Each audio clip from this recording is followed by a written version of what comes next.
Broccoli mushroom gravy செய்யலாம். So gravy செய்யறதுக்கு வந்து ஃபஸ்ட்டு வந்து அடுப்பு ஆன் பண்ணிட்டு நான் உருளி வச்சுருக்கேன். ஆயில் வந்து சேர்த்துக்கலாம். தேவையான அளவுக்கு ஆயில் வந்து சேர்த்துட்டு ஸோ ஆயில் ஹீட் ஆனதுக்கப்புறம் நம்ம இதுலேயே நிறைய டிஃப்ரெண்ட் டைப் ஆஃப் இருக்குது. நான் வந்து வெங்காயம் தக்காளி டைம் ஆகிடுச்சிங்க. ஸோ அதனால் வந்து பார்த்தீங்கன்னா அப்படியே வந்து சேர்த்துக்கிறேன் ஆனியனை.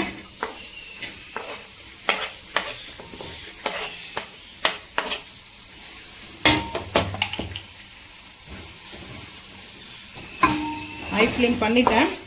இப்போ தான் ஆயில் வந்து ஹீட் ஆகுது. ஸோ ஹீட் ஆகும்போதே கருவேப்பிலை 2 லீஃப் அளவுக்கு எடுத்து 2 கொத்து கருவேப்பிலை எடுத்துக்க.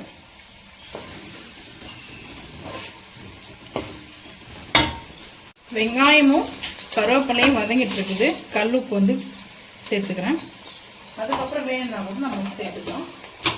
ஸோ சேர்த்துட்டு தக்காளி வந்து அதுக்கப்புறம் சேர்த்துக்கலாம்.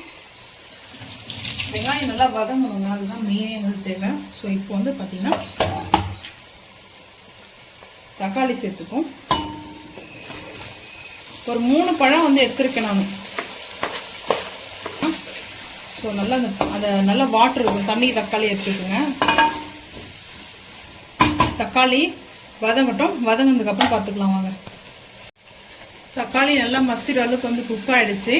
இந்த டைமில் ரம்பா லீஃபை வந்து சேர்த்துக்கிறேன். சேர்த்துட்டு கொஞ்சம் மிக்ஸ் பண்ணிக்கலாம்.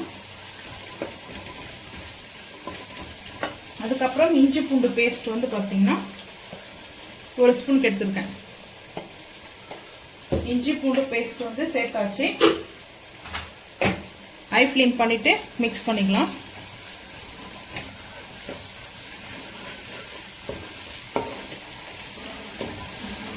ரைஸ்க்கு நல்லா இருக்குங்க. ப்ரோக்கோலி வந்து ரொம்ப நல்லது உடம்புக்கு. ஸோ அது வந்து எப்போவுமே காலிஃப்ளவரே சாப்பிட்றதுக்கு ஒன்ஸ் வந்து பார்த்திங்கன்னா எப்பாச்சும் ஒன்ஸ் மட்டும் வாங்கி செஞ்சு சாப்பிட்டு பாருங்கள். ஸோ நான் வந்து இதில் டிஃப்ரெண்ட்டாக மஷ்ரூம் சேர்க்கறதுனால நல்லா ஒரு நான்வெஜ் டேஸ்ட்டில் இருக்கும். மட்டன் கிரேவி சாப்பிட்டா எப்படி இருக்குமோ சேம் அந்த மாதிரி இருக்கும். இஞ்சி பூண்டு பேஸ்ட் வந்து பார்த்திங்கன்னா வதங்கிடுச்சு, பச்சை வாசம் போயிடுச்சு. இப்போது காஷ்மீர் மிளகாய் பவுடர் 1 டீஸ்பூன். நான் வந்து கோகனட் பேஸ்ட் வந்து ஆட் பண்ண போகிறேன். அதனால தான் வந்துட்டு சேர்த்துருக்கேன். மட்டன் மசாலா ஒரு 1.25 ஸ்பூனுக்கு வந்து சேர்த்துருக்கேன். ஆட் பண்ணியாச்சு. மிக்ஸ் பண்ணிக்கலாம்.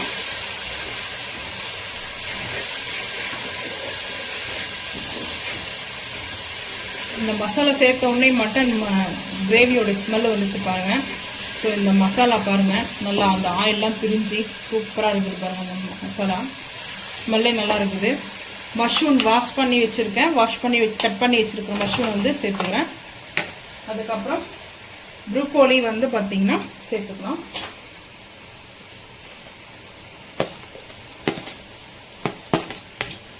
ப்ரோக்கோலி வந்து நல்லா க்ரீனாக தான் இருக்கும்.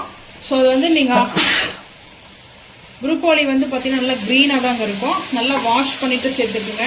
அந்த குட்டி குட்டி பச்சை கலரில் க்ரீன்லேயே வந்து பார்த்திங்கன்னா அந்த புழுவெலாம் இருக்கும் இல்லையா, நார்மல் காலிஃப்ளவர்லேயே இருக்கும். அதில் வந்து ஒயிட்டாக இருக்கிறதுனால கண்டுபிடிச்சிடலாம். ஸோ இதில் வந்து பார்த்து எடுத்து நீங்கள் வந்து அதை ரிமூவ் பண்ணிவிடுங்க. ஹாட் வாட்டரில் போட்டு நான் நல்லா அதை டிப் பண்ணி எடுத்து வச்சுருக்கேன். நார்மல் ஹாட் வாட்டர் தாங்க. ஸோ அதில் வாஷ் பண்ணி எடுத்து வச்சுருக்கேன். ஸோ இப்போது அடுப்பை வந்து பார்த்திங்கன்னா சிம் பண்ணிடலாம். சிம் பண்ணிவிட்டு இந்த மசாலாலே ஒரு 5 நிமிஷம் இருக்கட்டும். இந்த தக்காளி மசாலாலே. அதுக்கப்புறம் வந்து தண்ணி வந்து ஆட் பண்ணிக்கலாம் வேணுன்ற அளவுக்கு. கோகனட் வந்து பார்த்தீங்கன்னா இது போல் எடுத்துக்கோங்க. ப்ரௌன் இல்லாமல் இந்த பார்த்தீங்கன்னா ப்ரௌன் கலர் கிடையாது. ஸோ இது வந்து கொஞ்சம் இளந்தேங்காய், அதுக்கப்புறம் வந்து முந்திரி பாதாம் வந்து சேர்த்துக்கிறேன். சேர்த்துட்டு இங்கே வந்து பாருங்கள் கொஞ்சமாக வந்து நான் தண்ணி வந்து சேர்த்துருக்கேன். ஒரே ஒரு 1/4 டம்ளருக்கு தான் தண்ணி சேர்த்தேன், ஒரு பெரிய டம்ளரில் சேர்த்துட்டு இதெல்லாம் வந்து ப்ரோக்கோலியும் மஷ்ரூமும் வந்து பார்த்திங்கன்னா குக் ஆகிடுச்சு. ஸோ வந்து ஆஃப் குக்கிங் தாங்க இருக்குது. இந்த ஆஃப் குக்கிங் வந்து இந்த மசாலா நம்ம பேஸ்ட் வந்து பார்த்திங்கன்னா இப்போ அரைச்சி வந்து சேர்க்கணும். இது கூட கசகசாவும் கொஞ்சமாக வந்து பார்த்திங்கன்னா கசகசா சேர்த்துட்டு சோம்பு இல்லை மிளகு, சோம்பு சேர்த்தா நல்லா தான் இருக்கும் டேஸ்ட்டு. நான் வந்து மிளகு மட்டும் கொஞ்சமாக எடுத்து சேர்த்துக்க போகிறேன். கொஞ்சம் மிளகு. இப்போ அதை ஃபைன் பேஸ்ட்டாக அரைச்சிட்டு வந்துடலாம் வாங்க. ஸோ இந்த அளவுக்கு இருந்துச்சுன்னா நம்ம சப்பாத்தி கூட வச்சு சாப்பிட்லாம். நான் ரைஸ்க்காக வந்து பார்த்தீங்கன்னா நம்ம அரைச்சி எடுத்துகிட்டு வந்து பேஸ்ட்டை வந்து சேர்த்துக்கலாம். வாட்டர் வந்து நான் வந்து சேர்த்துக்கிட்டேன். கிரேவிக்கு எந்த அளவுக்கு வேணுமோ அந்த அளவுக்கு வந்து தண்ணி சேர்த்துருக்கேன். இந்த நம்ம அரைச்ச மிக்சி ஜார்லேயே வந்து பார்த்தீங்கன்னா அதிலே தண்ணி சேர்த்து மிக்ஸ் பண்ணிவிட்டு அப்படியே சேர்த்துக்குங்க. ஸோ இந்த கிரேவி வந்து அவ்வளோ அட்டகாசமாக இருக்குங்க. புரோக்கோலியோடைய மஷ்ரூமும் புரோக்கோலியோடைய கிரேவியும் அட்டகாசமாக இருக்கும் டேஸ்ட்டு. எப்படி ஒரு நான்வெஜ் சாப்பிட்டா மட்டன் வந்து அந்த டேஸ்ட்டில் தாங்க இருக்கும். ஸோ மட்டன் பீசஸ் தான் இருக்காது. பட் அதுக்காக நம்ம வந்து மட்டன் டேஸ்ட்டில் வந்து சாப்பிட்றதுனால அந்த ஃபீல் கிடைக்கும் நான் சொல்கிறேன். ஸோ இப்போ வந்து பார்த்தீங்கன்னா 2 நிமிஷம் நல்லா ஹீட் ஆகட்டும். குக் ஆனதுக்கப்புறம் பார்க்கலாம் வாங்க. கிரேவி வந்து பார்த்தீங்கன்னா நம்மளுக்கு புரோக்கோலியும் மஷ்ரூமும் வந்து பார்த்தீங்கன்னா அட்டகாசமாக ரெடி ஆகிடுச்சு. கொத்தமல்லி புதினா வாஷ் பண்ணி கட் பண்ணி வச்சுருக்கேன். ஸோ சேர்த்துட்டு கொஞ்சம் மிக்ஸ் பண்ணிக்கலாம். இந்த புரோக்கோலி வந்து பார்த்தீங்கன்னா கொஞ்சம் நான் அப்படியே வந்து அந்த தண்டோட வந்து சேர்த்துருக்கேன். ஸோ அதில் வந்து பார்த்தீங்கன்னா ரொம்ப பெரிய தண்டெலாம் எடுக்கல, அந்த புரோக்கோலி இருக்கிறத மட்டும் தான் நான் வந்து சேர்த்துருக்கிறேனே. ஸோ வந்து பார்த்தீங்கன்னா டேஸ்ட் அல்டிமேட்டாக இருக்குதுங்க. ஸோ இப்போ வந்து கஸ்தூரி மேத்தி வந்து கொஞ்சம் சேர்த்துக்கிறேன். கஸ்தூரி மேத்தி வந்து பார்த்தீங்கன்னா சேர்த்தாச்சு. ஸோ ஃபைனலாக நம்மளுக்கு சேர்த்து ரெடி பண்ணிட்டோம். ஸோ இது வேணும்னா பட்டர் கூட ஆட் பண்ணிக்கலாம். நான் வந்து ஆயிலே சேர்த்தது போதும். ஸோ அதுக்கப்புறம் நான் பட்டர்லாம் வந்து சேர்க்க போகிறதில்ல. அந்த கிரேவி செம்ம டேஸ்ட்டு அல்டிமேட்டாக இருக்குங்க. மல்லு பரோட்டா இருந்துச்சுன்னா சும்மா சூப்பராக இருக்கும். பன் பரோட்டா இருந்தாலையும் டேஸ்ட் அல்டிமேட்டாக இருக்கும். நான் இருந்தால் இன்னும் சூப்பராக இருக்கும். ஸோ இந்த கிரேவிக்கு வந்து பார்த்தீங்கன்னா அவ்வளோ டேஸ்ட் அருமையாக இருக்கும். ஒரு மட்டனே சாப்பிட்ட ஃபீல் தாங்க இருக்கும். இதில் கம்ப்ளீட்டாக ஒரு டேஸ்ட் வந்து பார்த்தீங்கன்னா ஒரு மட்டன் வந்து வெஜ்லேயே நம்மளுக்கு கிடைக்குதுன்னா அது வந்து ரொம்ப ஹாப்பியாக தான் இருக்கும் இல்லையா. ஸோ வந்து பார்த்தீங்கன்னா ரெடி ஆகிடுச்சு. நம்ம ஐ ஃப்ளேம் பண்ணிவிட்டு ஒரு 2 நிமிஷம் வரைக்கும்.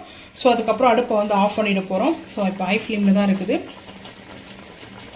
அடுப்பை ஆஃப் பண்ணிடலாம். ஆஃப் பண்ணிவிட்டு பிளேட்டிங் பார்த்துக்கலாம் வாங்க. ஸோ ரைஸ் தாங்க, ரைஸ்க்கு மட்டும் தான் நான் வந்து செஞ்சுருக்கேன். ஸோ இந்த கிரேவி வந்து பார்த்தீங்கன்னா செஞ்சு பார்த்துட்டு நீங்கள் மறக்காமல் வந்து கமெண்ட் பண்ணுங்கள். இதுக்கப்புறம் நம்ம பிளேட்டிங் பார்த்துக்கலாம் வாங்க. கிரேவி ரெடிங்க. சுட சுட ரைஸில் வந்து பார்த்தீங்கன்னா ஸோ இந்த புரோக்கோலியும் நம்ம வந்து பார்த்தீங்கன்னா இதில் கேப்சிகம் கூட சேர்த்துக்கலாம் வேணும்னா. புரோக்கோலி கிரேவி செஞ்சு பார்த்துட்டு மறக்காமல் வந்து கமெண்ட் பண்ணுங்கள். அல்டிமேட்டாக இருக்குது டேஸ்ட்டு. நான் வந்து பாதாம் முந்திரி வந்து சேர்த்ததுனால பேஸ்ட்டாக அரைச்சி அல்டிமேட்டாக இருக்குது. ஸோ நீங்களும் இதே போல் வந்து செஞ்சு சாப்பிட்டு மறக்காமல் வந்து கமெண்ட் பண்ணுங்கள். இந்த வீடியோ பிடிச்சா லைக் பண்ணுங்கள், ஷேர் பண்ணுங்கள், சப்ஸ்கிரைப் பண்ணுங்கள், பெல் ஐக்கன் வந்து கிளிக் பண்ணுங்கள், மறக்காம சேனல் வந்து ஃபாலோ பண்ணுங்கள். அப்போ தான் நம்ம போகிற வீடியோ உங்களுக்கு நோட்டிஃபிகேஷன் வரும். தேங்க்யூ.